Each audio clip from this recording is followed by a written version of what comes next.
కల్తీ నెయ్యి పైన సిపిఐ నారాయణ సంచలన వ్యాఖ్యలు చేశారు. ఈవో సింగాల్ తీరుని తప్పుబట్టారు నారాయణ. బోర్డు తీర్మానం అమలు చేయడం ఈవో బాధ్యత. లోపాలను గమనించి అభ్యంతరం చెప్పడం కూడా ఈవో బాధ్యతనే. తెలిసి మౌనం పాటిస్తే అది నిర్లక్ష్యం అన్నారు నారాయణ. టిటిడి నెయ్యి కల్తీ కేసులో ఈవో పాత్రను ఎందుకు పక్కన పెట్టారని కూడా నారాయణ క్వశ్చన్ చేశారు.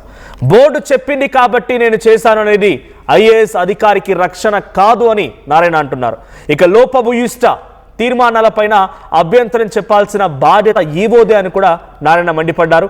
తీర్మానం చేసిన వాళ్ళే కాదు, తెలిసి అమలు చేసిన వాళ్ళు కూడా బాధ్యత నుంచి తప్పించుకోలేరు అని చెప్పి నారాయణ అంటున్నారు.